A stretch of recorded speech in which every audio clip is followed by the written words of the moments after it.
Coming up tonight on YCU, big crime at a little store in Lebanon. A Springfield summertime tradition is coming to an end. And we have highlights from the Division II Girls Basketball Championship game. With more news, sports, and weather, stay tuned. It's time for YCU, your local view. Now, your daily digest of the Dartmouth Lake Sunapee region and central Vermont. News, sports, weather, public affairs, and all that's happening in our area. The news on YCU, your local view. Welcome to YCU. I'm David Carmichael. Police are still on the hunt for a man who brandished a gun and robbed the little store in downtown Lebanon last Friday evening. According to the police report, a white man entered the School Street store around 7:30 p.m., pointed a gun at the loan clerk, and demanded money.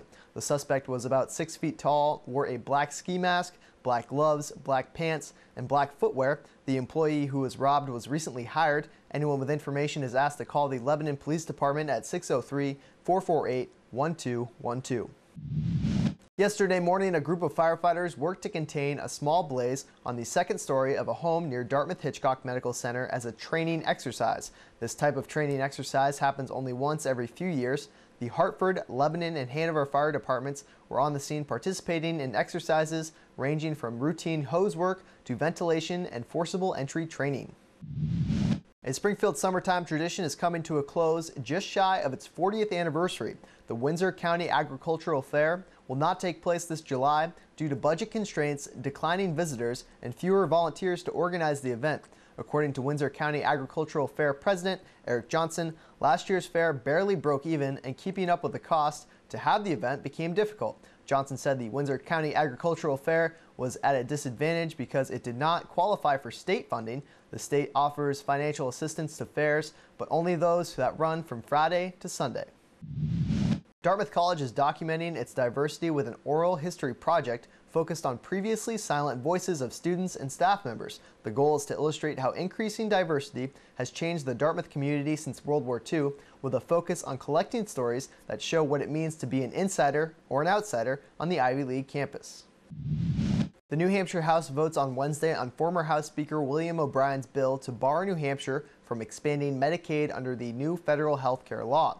The Mount Vernon Republican argues that expanding Medicaid is unaffordable and unnecessary, but bill opponents argue that New Hampshire should act now to take advantage of the federal funding being offered.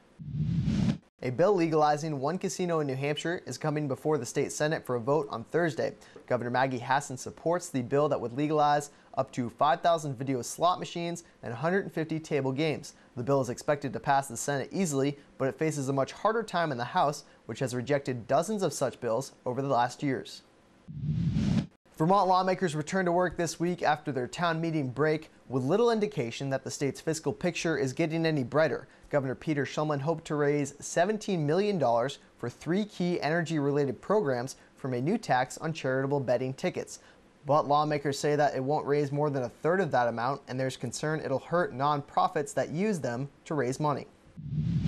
The Human Services Committee of the Vermont House has an agenda full of hotly debated plans put forward by the governor. The committee this coming week will be looking at the governor's proposal to limit the time families can be on Vermont's Welfare to Work Reach Up program in light of a new study indicating that a similar change in Maine hurt many low-income families there.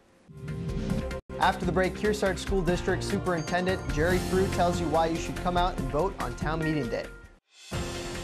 The YCU News continues in a moment.